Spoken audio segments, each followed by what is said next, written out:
Béat Hashem, on continue le Chok Mouna. On est le 12 qui se lève dans le cycle annuel et on commence le jardin de la foi. À Simcha, mes amis, ce qu'on va voir ici, c'est mamash, un chidouche dans notre génération, une nouveauté, une grande nouveauté dans la tchouva, dans la vision des choses.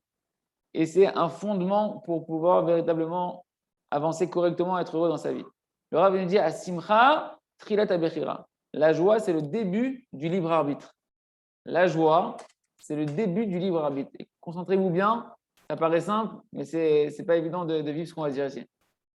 Donc, à chaque instant de la vie, un homme, il se tient devant un libre arbitre. Et la majorité des gens, qu'est-ce qu'ils pensent?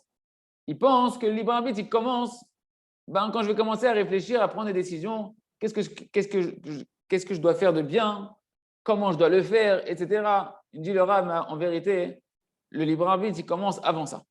Il commence avant la prise de décision de ce que je dois faire de bien ou pas bien, etc.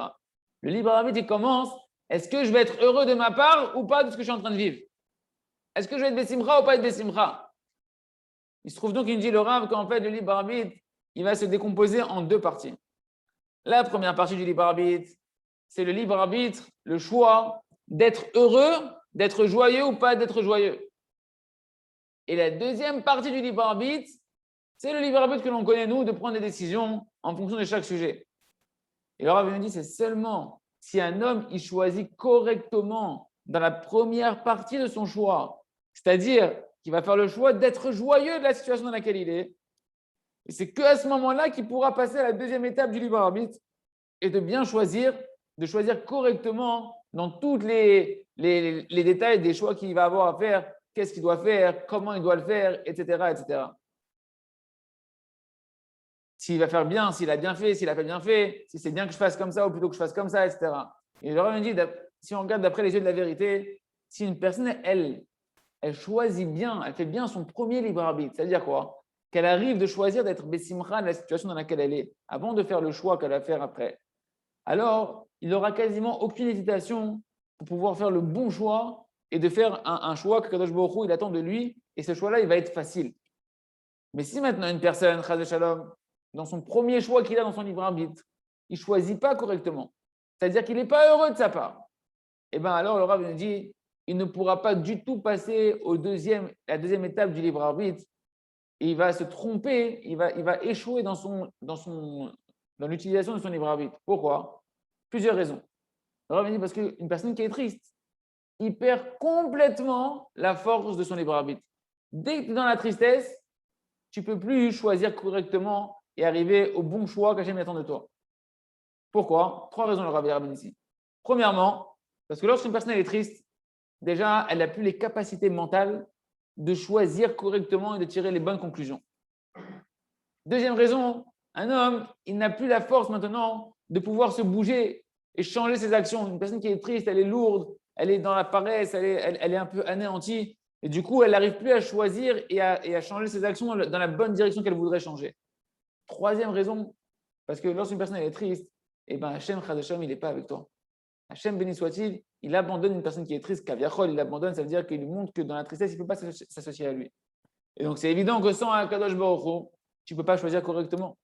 Et que tu ne peux pas faire aucune bonne action qui est bien liée à ton libre arbitre si Kadosh Baruch Hu ne t'aide pas.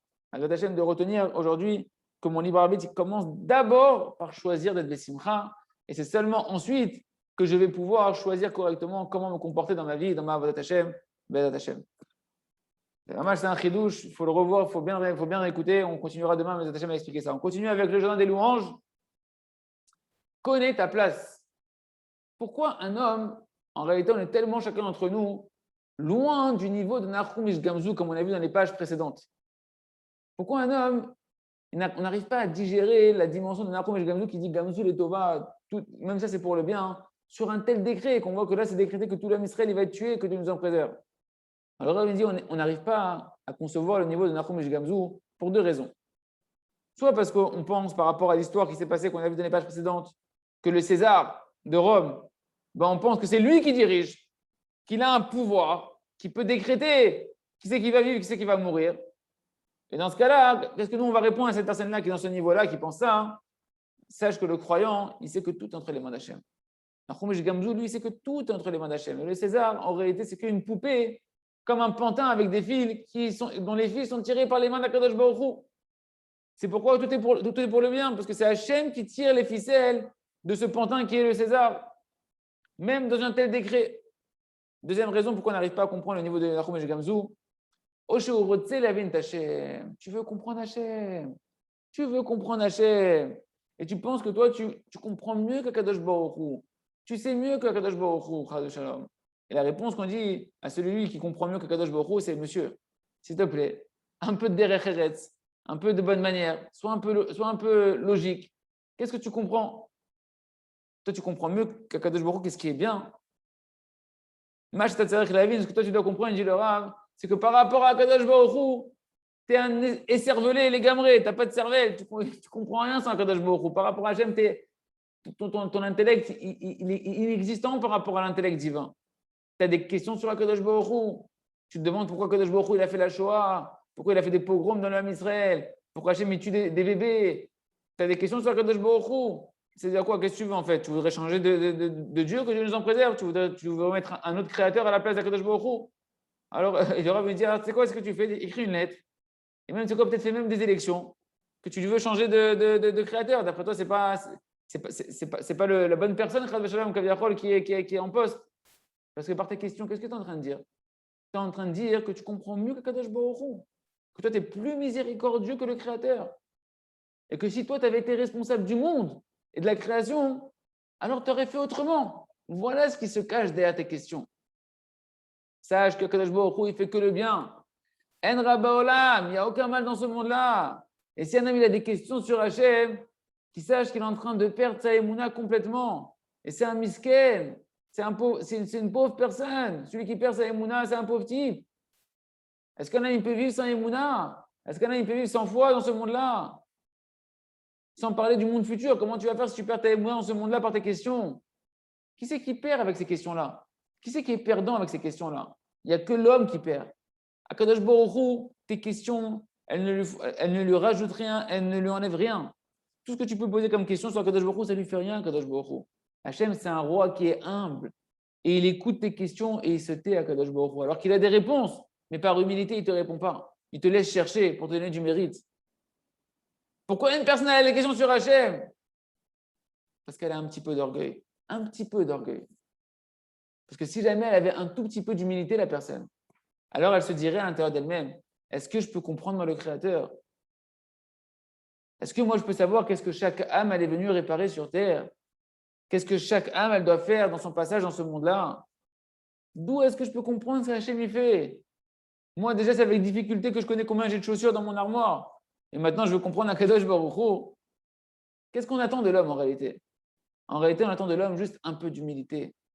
D'avoir un petit peu de rigichout. Tu n'as pas honte d'avoir des questions sur Akadosh Baruch Hu. Ce n'est pas une exagération énorme. Est-ce que le Créateur, il te doit des comptes, il te doit des réponses de ce qu'il fait? Si tu veux croire en Akadosh Baruch Hu, Bevakasha, crois en Hachem. Mais si tu ne veux pas croire en Akadosh Baruch Hu, sache qu'il n'y a que toi qui perds. Hachem, on continuera à Merci Hachem demain. On continue avec à travers champs et forêts pour faire Merci Hachem. Notre heure du débat des doutes aujourd'hui, on était dans l'explication du Zohar. Rappelez-vous qu'on avait vu que la prière du pauvre, la prière d'un pauvre qui prie à Kadosh Baruch Hu, elle passe devant la prière de David Ameler, devant la prière même de Moshe Rabbeinu. Et on était en pleine explication du Zohar. Il dit le Zohar, du fait que le pauvre il est en train de prier sa prière devant Kadosh Baruch Hu. Qu'est-ce qui se passe à ce moment-là? Il ouvre toutes les fenêtres du ciel. Rappelez-vous, on avait vu plein de fois que la prière elle est représentée par des fenêtres, comme si des fenêtres qui nous donnent accès au ciel à Kadosh Baruch Hu. Et bien, quand le pauvre il se met à prier à Kadosh Baruch Hu, on lui ouvre toutes les fenêtres dans le ciel. Et toutes les autres prières qui sont en train de monter maintenant en haut vers le ciel, et bien la prière de ce pauvre-là, qui a le cœur brisé, elle repousse toutes les autres prières. Elle retarde toutes les autres prières de tout le monde entier. Comme c'est marqué, d'où on voit ça, il dit le Zohar, c'est marqué Tfila le'ani chiyatov. Voilà la prière du pauvre, elle enveloppe. C'est quoi qu'elle enveloppe? Le Zohar il pose la question, il dit on aurait dû dire dans le verset, qui s'enveloppe.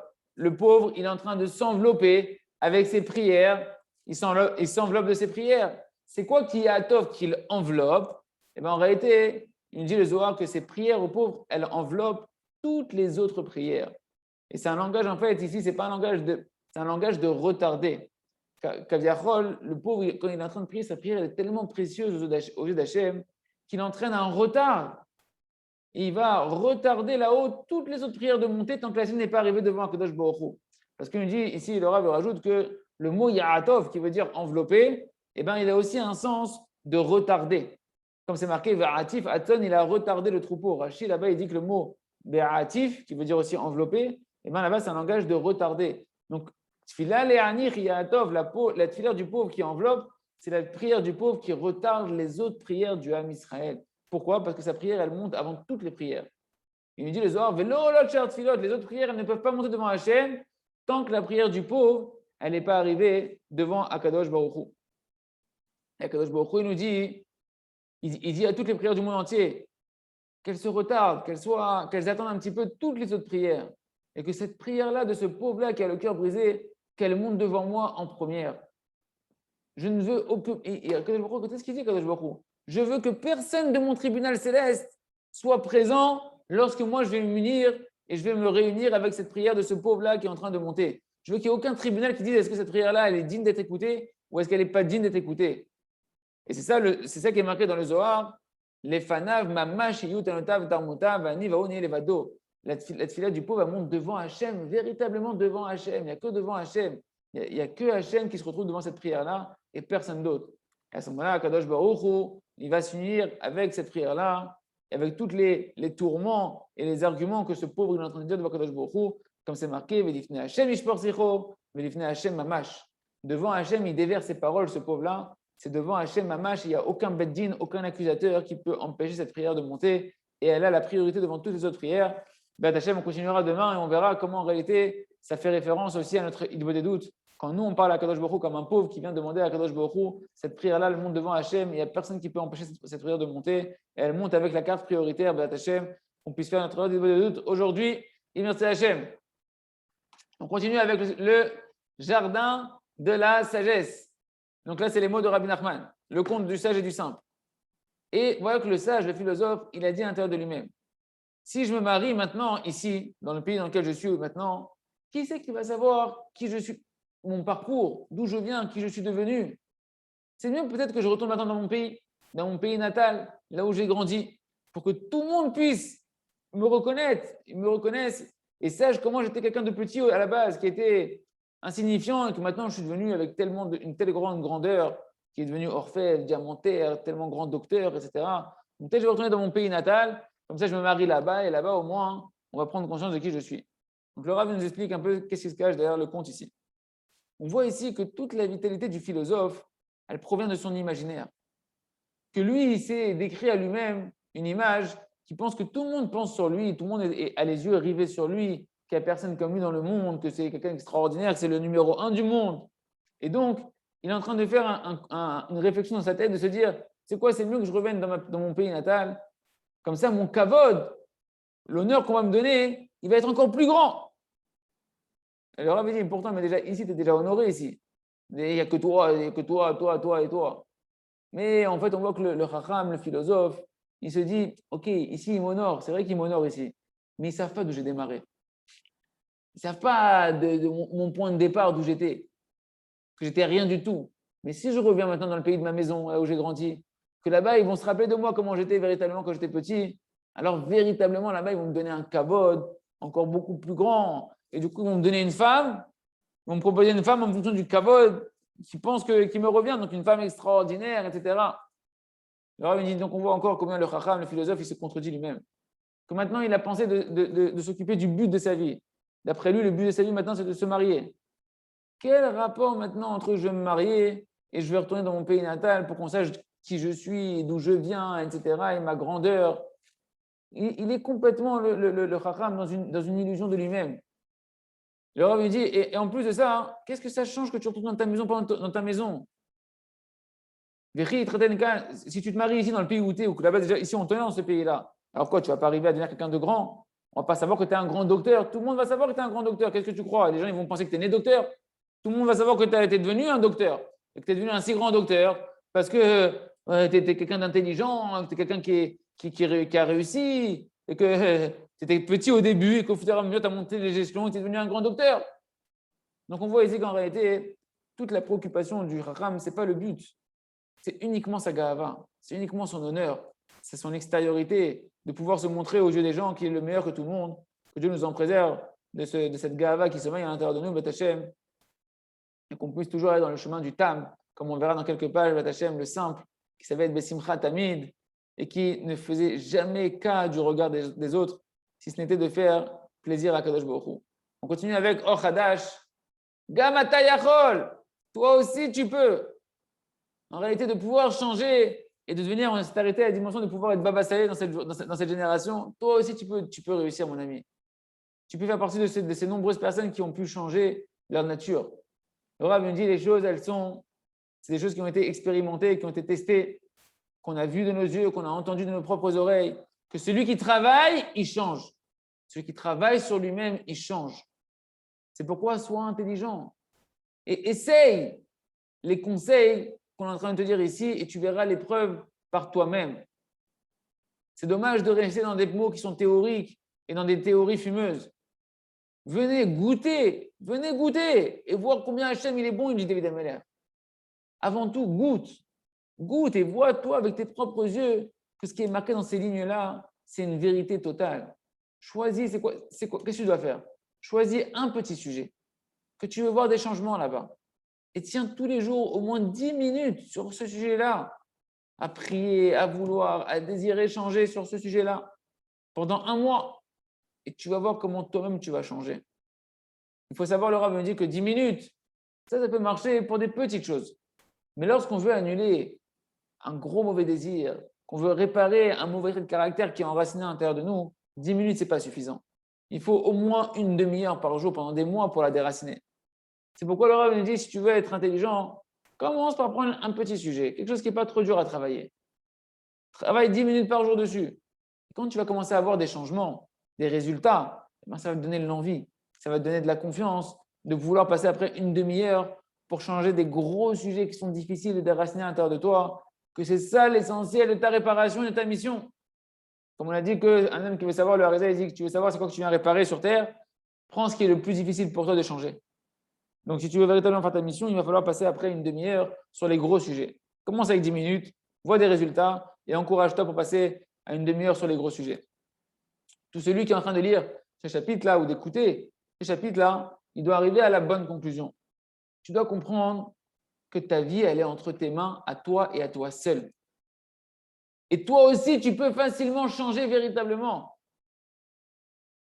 Si tu vas dans ce chemin-là, alors tu vas avoir des grands changements extraordinaires. Tu vas voir ta nature se transformer. Un miracle surnaturel, c'est que tu vas changer. Rentre bien dans ta tête ces mots-là. Il n'y a pas de chose plus importante que ça. Il n'y a pas de plus grande chose. Il n'y a pas de chose qui va être plus utile et qui marche mieux et qui amène aussi bien à un changement intérieur que ce qu'on est en train de dire ici. Tu peux faire tout ce que tu veux, comme on l'a démontré. Même celui qui va étudier avec assiduité, qui va s'investir dans le service divin, qui va faire des mitzvot, qui va faire de la bonté sans fin, qui va même servir des tzadikim, vivre avec eux dans la maison avec eux, s'il ne prend pas sa volonté et qu'il ne lui donne pas maintenant un cadre pour pouvoir s'exprimer à sa volonté comme il faut et la travailler, s'il ne consacre pas tous les jours un temps considérable pour travailler sa volonté sur un sujet, le Rav nous dit, tout ce qu'on a dit juste avant, ça ne servira à rien. Tu ne changeras pas à l'intérieur de toi parce que tu ne fais pas l'essentiel de la chose par laquelle on change, qui est de travailler sa volonté en concentrant ses prières et ses désirs tous les jours sur un seul sujet. Il y a Rasson Chineske l'école Z. C'est pour ça que le Rav me dit, tu dois faire quoi? Mechila, il manquait 3 lignes, je n'ai pas vu. Tu dois savoir que tout ce qu'on attend de toi, c'est uniquement que tu te mettes à vouloir et à travailler cette volonté. Et vouloir, c'est quelque chose qui est facile et qui est entre tes mains, qui est possible et qui est dans la force de chacun d'entre nous. Peu importe ton niveau, peu importe ta force, tu peux vouloir. Et tu peux consacrer tous les jours un temps pour travailler cette volonté et mériter de devenir comme Hachem il veut. Et c'est ça le chemin par lequel tout homme peut mériter d'accomplir toute la Torah entière au fur et à mesure, en se travaillant sa volonté, sujet après sujet. Il y a Rasson Chineske de pouvoir accomplir ces paroles-là et véritablement de sujet après sujet, pouvoir accomplir toute la Torah Kula, Chazak, Benitrazek.